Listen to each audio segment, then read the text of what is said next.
ठंड में गरीब माँ के घर आई अमीर बेटियां। मेरी दोनों बेटियां आती होंगी, उनके आने से पहले मैं उनके खाने के लिए कुछ बना देती हूँ। सुजाता अपनी दोनों बेटियों के लिए खाना बनाना शुरू कर देती है, जिसके बाद थोड़ी ही देर में उसकी दोनों बेटियां स्कूल से आ जाती हैं। अरे अच्छा हुआ तुम दोनों आ गई। मैं तुम दोनों के लिए सब्जियां डालकर खिचड़ी बनाई है। जल्दी से हाथ मुंह धो लो और कपड़े बदल लो। इतने में खिचड़ी को थोड़ा ठंडा करके तुम्हें परोसती हूँ। सुजाता की बातों को नजरअंदाज करके उसकी बड़ी बेटी रूबी सुजाता को गले से लगा लेती है। अरे माँ, आपको तो पता है मैं कितनी बड़ी खुशखबरी लेकर आई हूँ आपके लिए। खुशखबरी? कैसी खुशखबरी, बताओ बेटा। आपकी बेटी ने 12वीं कक्षा पास कर ली है माँ, और अब वो आगे की पढ़ाई करने के लिए कनाडा जाने वाली है। उसके बाद मैं वहीं नौकरी करूंगी और आपको पैसे भिजवाती रहूंगी। अरे वाह दीदी, आपने तो आगे के बारे में भी सोच लिया। जाओ दीदी जाओ कनाडा, उसके बाद मैं भी आपके पास आऊंगी और वहीं पर जॉब करूंगी। हम दोनों जॉब करेंगे और माँ को पैसे भिजवाते रहेंगे। ये सुनते ही सुजाता बहुत खुश होती है और वो अपनी बेटी रूबी को गले से लगा लेती है और उसे आशीर्वाद देती है। ये सुनने के लिए मेरे कान तरस रहे थे। मैंने बहुत मेहनत की है तुम दोनों को पढ़ाने के लिए और तुम्हें कामयाब बनाने के लिए। माँ, मुझे आपसे एक जरूरी बात भी करनी थी। हाँ बेटी, कहो, तुम्हें क्या बात करनी है? दरअसल माँ, बात यह है कि मैं एक लड़के से प्यार करती हूँ। उसका घर और ऑफिस कनाडा में है और मैं वहीं जाकर नौकरी करूंगी और पढ़ाई भी। कनाडा? लेकिन इतनी दूर में तुम्हें कैसे भेज दूं बेटी? माँ, आप परेशान मत हो, वो लड़का मुझसे बहुत प्यार करता है और मेरी आगे की पढ़ाई भी वही करवाएगा। रूबी के कहने पर सुजाता अनुराग से मिलती है। अनुराग अमीर था, जिसके चलते वो अपनी बेटी की शादी अनुराग से कर देती है। परेशान मत हो माँ, मैं वहाँ नौकरी करूंगी और आपको पैसे भिजवाती रहूंगी ताकि छोटी की पढ़ाई में कोई परेशानी ना आए। कोई बात नहीं बेटी, अब शादी के बाद जब तुम नौकरी करोगी तो तुम्हें अपने ससुराल को देखना है, वही तुम्हारे लिए जरूरी है। मैं यहाँ तुम्हारी छोटी बहन की पढ़ाई खुद पूरी करवा दूंगी। सुजाता ऐसा कहकर अपनी बेटी को विदा कर देती है, जिसके बाद वो फिर से दिन रात मेहनत करती है और काम करके वो अपनी छोटी बेटी को पढ़ाती है। देखते ही देखते 2 साल और बीत जाते हैं, जिसके चलते किमी 10 से 12वीं क्लास को पास कर लेती है। आखिरकार तुमने भी अपनी 12वीं कक्षा पास कर ही ली। अम्मा, अब देखना हमारी सारी परेशानियां खत्म हो जाएंगी। ऐसे गरीबों की तरह जीना नहीं पड़ेगा। मैं शहर जाकर नौकरी करूंगी। हाँ बेटी, अब एक तू ही तो मेरी आखिरी उम्मीद है। तेरी बहन की शादी हो गई, वो भी अपनी जिंदगी में सेटल हो गई, लेकिन ये बुरे दिन हमारे तू ही खत्म करेगी। माँ, परेशान मत हो, सब ठीक हो जाएगा। 12वीं कक्षा पास करने के कुछ ही दिनों बाद किमी भी शहर चली जाती है, जहां वो जॉब करती है। वहां उसके अमीर दोस्त बन जाते हैं और वो उनकी तरह बनने के लिए अपनी सारी तनख्वाह अपने ऊपर ही उड़ाने लगती है। ओह माय गॉड, मैं बहुत ज्यादा थक गई हूँ। कल मैंने बहुत सारी शॉपिंग की। ये देखो, गुच्ची का पर्स लेकर आई हूँ और जिमी चू की सैंडल मैंने पहनी है। वैसे मुझे इसके अंदर कोई खासियत तो नजर नहीं आई। तुमने फिर इतने पैसे इसके ऊपर क्यों लगाए हैं? तुम जैसे गरीबों को क्या पता कि ब्रांड का मतलब क्या होता है। तुम्हें तो वो बाजारों की 100-200 रुपए वाले कपड़े ही पसंद आते हैं, या फिर तुम जैसे गरीब लोग सिरोजनी के कपड़े पहनकर खुश हो जाते हो। किमी ये सुनकर चुप हो जाती है। उसे ये बात एकदम से चुभ जाती है और उसी दिन अचानक उसके अकाउंट में उसकी सैलरी आ जाती है। इन लोगों ने मुझे समझ क्या रखा है। इस शनाया की बच्ची को तो मैं बताऊंगी कि असली में ब्रांड कैसे पहना जाता है। किमी अपनी सारी तनख्वाह ब्रांडेड कपड़े खरीदने में ही खर्च कर देती है। उसके ब्रांडेड कपड़ों की वजह से उसके पास उसके खर्चे के लिए भी पैसे नहीं बच पाते। कल दिखाती हूँ उस शनाया की बच्ची को कि मैं कितने अच्छे और ब्रांडेड कपड़े लेकर आई हूँ। किमी अगले दिन ही अपने ब्रांडेड कपड़े पहनकर अपने ऑफिस में पहुंच जाती है, जहां सभी लोग उसके कपड़े देखकर हैरान रह जाते हैं। उसके ब्रांडेड कपड़े देखकर ऑफिस के सभी लोग उसी से बातें करने लगते हैं। वो सभी शनाया को नजरअंदाज कर देते हैं। इस प्रकार अब किमी के अमीर दोस्त बन जाते हैं, तो वहीं उसकी बड़ी बहन रूबी शादी के बाद बड़ी बड़ी ट्रिप पर जाने लगती है। देखो ना अनुराग, पिछली बार हम लोग लद्दाख गए थे और इस बार मुझे तुम्हारे साथ मनाली जाना है। बहुत ठंड है वहाँ पर, बर्फ गिर रही होगी। तो तुम्हें स्नोफॉल देखना है? कोई बात नहीं, मैं आज ही मनाली की ट्रिप का प्लान कर देता हूँ, फिर तुम आराम से स्नोफॉल देख लेना और बर्फ के गोले भी खाना। बहुत मजा आता है। अनुराग ऐसा कहने के बाद मनाली के ट्रिप को प्लान कर लेता है। इसी के चलते दोनों बहनें अपनी जिंदगी अपने तरीके से जी रही थी। उन्हें अपनी माँ के बारे में जरा भी ख्याल नहीं आता। उनकी बेचारी माँ ठंड में कपकपाते हुए फूलों की माला बेचकर अपना गुजारा कर रही होती है, लेकिन गांव में बर्फ गिरने की वजह से वो ये भी नहीं कर पाती। ऊपर से उसकी टूटी फूटी झोपड़ी जो घास फूस की बनी हुई थी, उसके अंदर ठंडी ठंडी हवाएं आती हैं और बर्फ भी गिरने लगती है। हे भगवान, कितनी ठंड है, ठंडी ठंडी हवाएं चल रही हैं। काश कि मेरी बेटियां वापस आ जाएं, पता नहीं कब आएंगी। उन्होंने तो एक बार जाने के बाद पलटकर देखा ही नहीं अपनी माँ को। इससे अच्छा तो भगवान तू मुझे बेटा ही दे देता, कम से कम बेटा मेरे पास तो रहता। क्या पता मेरा बेटा ही मेरी देखरेख अच्छे से कर लेता। सुजाता के होठ भी सुन्न पड़ जाते हैं और हाथ पैर ठंड के मारे बर्फ की तरह जम जाते हैं। वो आंगन में लकड़ियां लेने के लिए जाती है, लेकिन वहीं बेहोश हो जाती है। गांव के लोग उसे इस हालत में देखकर उसे घर के अंदर लेकर आते हैं, जहां डॉक्टर उसका चेकअप करते हैं। इन्होंने अपने जीने की उम्मीद छोड़ दी है, पता नहीं कब इन्हें क्या हो जाए। अगर इनकी आखिरी कोई ख्वाहिश है तो आप लोग हो सके तो पूरा कर दीजिए, ताकि मरने के बाद इनकी आत्मा को शांति मिले। गांव के सभी लोग डॉक्टर की यह बात सुनकर हैरान रह जाते हैं। डॉक्टर चेकअप करने के बाद वहां से चले जाते हैं, जिसके बाद गांव की औरतें एक दूसरे से बात करती हुई कहती हैं, बेचारी की आखिरी इच्छा और क्या ही हो सकती है। अपनी बेटियों को देख ले, यही इसकी आखिरी इच्छा होगी। गांव वालों, मैं तुम सभी के आगे हाथ जोड़ती हूँ, इस बेचारी की आखिरी इच्छा को पूरा करो, वरना ये ऐसे ही अधूरी इच्छाओं को लेकर भगवान को प्यारी हो जाएगी। ललिता के कहने पर गांव के सभी लोग सुजाता की बेटियों का पता निकालकर उन्हें उनकी मां की हालत के बारे में बताते हैं, जिसके बाद दोनों बेटियां शहर से और कनाडा से अपनी मां से मिलने गांव में आती हैं। जब वो दोनों अपनी मां की इतनी बुरी हालत देखती हैं तो उनके पैरों तले जमीन खिसक जाती है। दोनों बेटियां अपनी मां के सिराने बैठती हैं और कहती हैं, माँ, ये क्या हो गया आपको? माँ, आपने हमें एक बार भी अपने बारे में बताना जरूरी नहीं समझा? सुजाता अपनी बेटियों को देखकर कहती है, मेरी बेटियों, तुम दोनों यहाँ आ गई।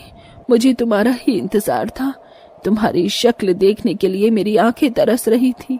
आओ जरा तुम्हारे सर को सीने से तो लगा लूं।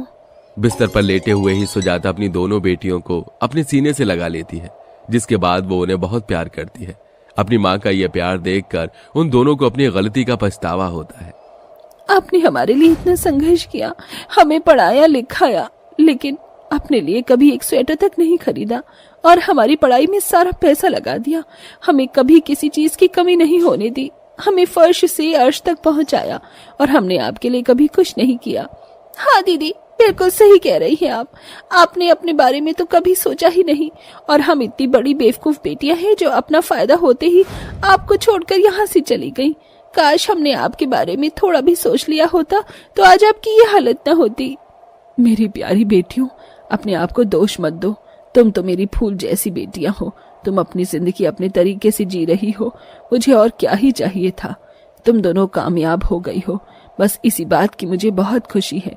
अपने जीवन में इसी प्रकार हंसी खुशी रहना।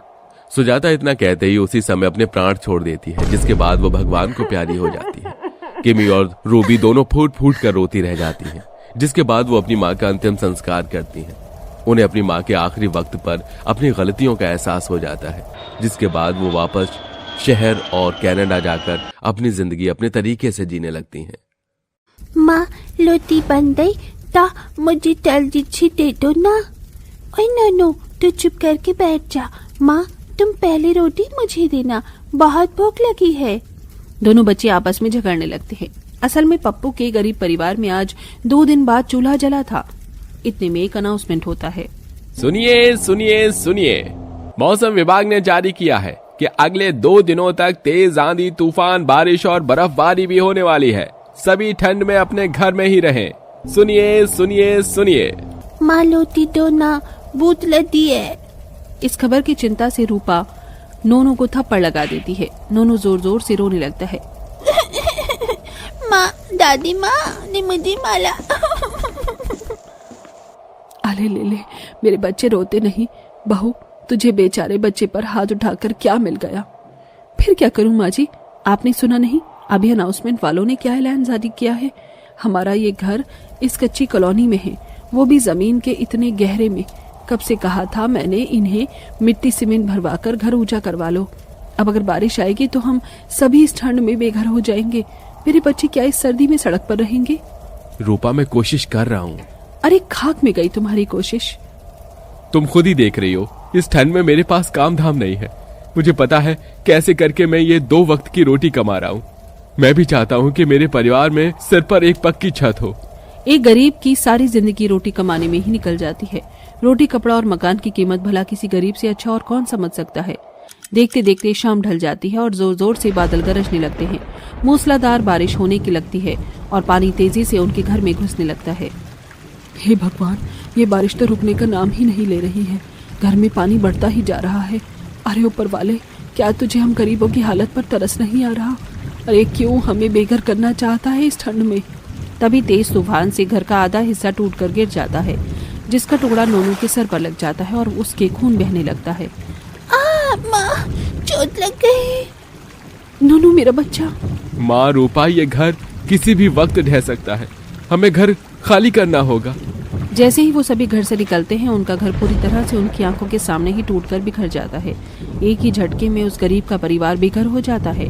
थोड़ी देर में बारिश थम जाती है और सभी ठंड में सड़क पर चल रहे थे। माँ, बहुत ठंड लग रही है। मेरी चप्पल भी घर में ही छूट गई थी। सड़क बहुत ठंडी है। ये ले मेरी बच्ची, मेरी चप्पल पहन ले। काफी दूर चलने के बाद वो सभी सड़क पर बैठ जाते हैं। देखते ही देखते शाम ढल जाती है और शाम के 5-6 बजते ही रात हो जाती है। चारों ओर बर्फीली धुंध छा जाती है। पूरा परिवार हाथ पांव मोड़कर बैठ जाता है। एकदम खून जमा देने वाली कड़ाके की ठंड पड़ रही है। अरे ऊपर वाले, तू सारी परीक्षाएं हम गरीबों से ही क्यों लेता है?